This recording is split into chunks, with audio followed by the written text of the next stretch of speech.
माम चिंताम कुरु देवर्षि, अरे देवर्षि अब सब चिंता छोड़, जो सत्कर्म तुम ढूंढ रहे हो वो सत्कर्म तो हमारे पास है। तब नारद जी कहते भैया वो सत्कर्म है क्या? तो सनत कुमार कहते कि श्रीमद् भागवतालापम सतुगीत सुगादुति, वो सत्कर्म श्रीमद् भागवत महापुराण। नारद जी कहते भैया ये भागवत तो मैंने अपने पिताजी से सुनी थी, लेकिन जब गीता से ठीक नहीं हुए, वेद से ठीक नहीं हुए, तो भागवत से कैसे ठीक हो सकता? सनत कुमार कहते भैया ये सभी शास्त्रों का सार है इस भागवत।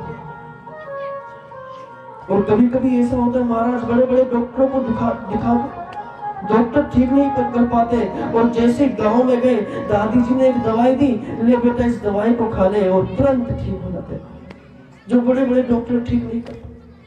अब नारद जी कहते महाराज जब गीता से ठीक नहीं हुए, वेदों से ठीक नहीं हुए, तो भागवत से कैसे ठीक हो सकते हैं? अब सनत कुमार कहते हैं भैया एक बात बताइए,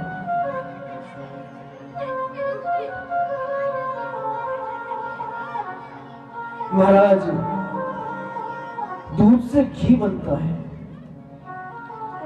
और घी से महाराज पूरी बनती है, और यदि महाराज पूरी बनाते बनाते घी खत्म हो जाए तो बाकी की पूरी दूध में बनाए तो बन सकती है? नहीं बन सकती। उसी प्रकार शक्कर से मिठाई बनती है, और मिठाई बनाते बनाते शक्कर खत्म हो जाए तो सोचे गन्ने के रस से मिठाई बनाए तो नहीं बन सकती। उसी प्रकार ये जितने भी शास्त्र हैं वो महाराज गन्ना मिश्री, लेकिन शक्कर तो केवल एक ही जो है श्रीमद् भागवत। कैसे भी पाप हो, कैसे भी महाराज निरोग काय शरीर हो, ये भागवत सभी कष्टों को दूर कर देता। अब नारद जी कहते भैया आप ही हमको कथा श्रवण कराते, स्थान आप बताइए, व्यवस्था हम करेंगे। तो शरद कुमार कहते हमको एक ही स्थान उत्तम लगता है कि गंगा द्वार समीपे तू तटमानंद नामकम, मां गंगा के निकट हरिद्वार धाम में आनंद नाम के तट में हम कथा को। अब सोचिए महाराज, बद्रीनाथ अपने में स्वयं कितनी श्रेष्ठ भूमि है, लेकिन कथा करने हरिद्वार में। हरिद्वार में कथा क्यों की? क्योंकि पहले के समय में बद्रीनाथ हर कोई नहीं जा पाता, और यदि वो चला जाए तो उसकी वही समाधि लग जाती, इसलिए वो थोड़ा नीचे उतर के आगे हरिद्वार में। अब मन में सोचने लगी कि हरिद्वार में ये कथा क्यों की? क्योंकि देखिए बद्रीनाथ से हरिद्वार और वृंदावन से हरिद्वार बराबर, तो जिसको वृंदावन से हरिद्वार में कथा सुनने जाना पड़ेगा वो भी आ सकता है, और बद्रीनाथ से जाना होगा तो वो भी आ सकता है, दिल्ली से महाराज जाना होगा तो वो भी कथा में आ सकता है। इसलिए मध्य की भूमि हरिद्वार में कथा की। चारों भैया आसन में विराजमान थे।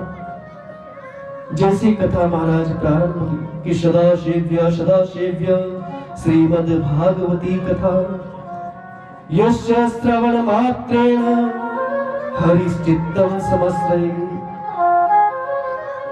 सदा श्रवण करो महाराज। क्या तो कहते श्रीमद् भागवती कथा। इस भागवत कथा को यस्य श्रवण मात्रेण, इसके श्रवण मात्र से हरिश्चित्तम समस्रये, भगवान श्री कृष्ण चित्त में चिपक जाते हैं, और जो एक बार चिपक जाए तो महाराज फिर वो बाहर निकलते नहीं। हम इस समय संभव बापू कॉलोनी में केवल श्रीमद् भागवत कथा कर रहे हैं, तो यहाँ पर गिने चुने लोग आए हैं, मतलब पूरे संभव बापू कॉलोनी के भी नहीं आए। लेकिन कभी आप इस्कॉन मंदिर में जाकर देखें, 7 समुद्र पार से विदेशी आ रखे और केवल भगवान श्री कृष्ण का नाम बोलते, क्योंकि उनके चित्त में वो गड़ चुके थे, चित्त में चिपक गए। अब वो निकलते नहीं। बड़े बड़े बिजनेस उन्होंने बाहर छोड़ रखे हैं, और यहाँ केवल एक माला झोली पकड़ी है, और हरे कृष्णा कृष्ण कृष्ण कहते मारा यत्र तत्र सर्वत्र भ्रमण कर। उच्च कोटि के संत यदि महाराज घर से निकले तो वो शर्मा जाए, अरे इन कपड़ों में कैसे जाएंगे? लेकिन वो विदेशी होकर महाराज धोती कुर्ता पहना है। आप लोगों ने देखा हो, मेट्रो में जा रहे हैं, कहीं पे भी जा रहे हैं, लेकिन वही वेशभूषा है महाराज, शिखा रखी है और केवल भगवान कृष्ण का भजन करते हैं, क्योंकि उनके चित्त में चिपक गए। और जिसके चित्त में चिपक जाए फिर महाराज निकलते हैं।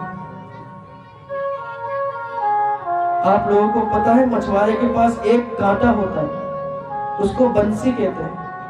वो भी 3 जगह से टेढ़ा होता है और भगवान श्री कृष्ण भी 3 जगह से टेढ़े।